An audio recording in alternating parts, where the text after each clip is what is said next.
Cam, we start with the burning question. We're going to keep this very short. We got a lot to cover. Aaron Rodgers is officially a New York Jet. He is following in the footsteps of Brett Favre. The Packers get a pick swap in the first, and they get a second rounder this year. And they also got a first rounder conditionally if he plays 65% of snaps, I Bleav, in 2024. So, Cam, burning question here. Did the Jets get fleeced, my guy? Did they get fleeced? I'm going to say this. I'm going to say no, Jake. I'm going to say no. I know we're going to jump into the trade piece. We're going to jump into kind of the value there. But at the end of the day, they have a generational quarterback, right? And so just like when they got Brett Favre, and you could say that Sauce Gardner, his marketing skills, his sales skills are insane.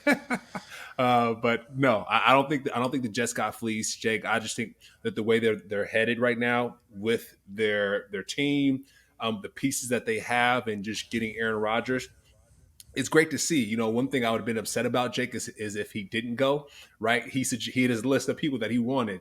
He wanted Lazard. He wanted different folks to come with him. And so the fact that the Jets and the Packers already made that move earlier in the offseason and then finally made this move with Aaron, I like it, Jake. Like I said, I'd have been upset if it didn't go through. It'd have been like, okay, what the heck is going on?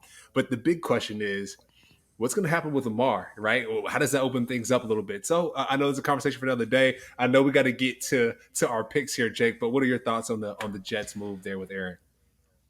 Yeah, I like that they got it done. That's about where I'm at right now. I think for Jets fans saying the pick swap doesn't matter. It doesn't matter right now as of Monday or Tuesday, whenever you're listening to this. But Thursday night, pick 13, you don't have anymore. You have pick 15. Now, that's a small pick swap, but at the end of the day, I think that does matter because if you're wanting, say, Dalton Kincaid, I think he's going to the Packers. So, I mean, like that's the thing. I'm not saying that's who they're going after, but I'm saying that like this could alter. Also, you have another team ahead of you now because of that. So you have the 14th team as well.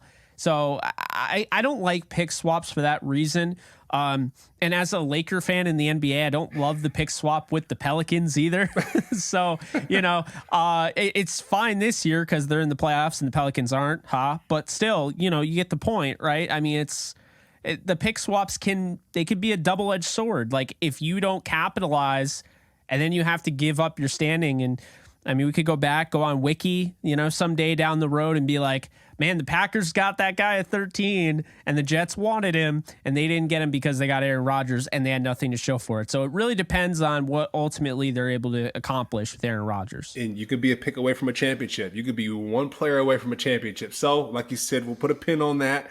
We're going to talk about everything NFL. We're going to talk about the whole draft in general. So, but congratulations to Aaron Rodgers. He got what he wanted. So let's play ball.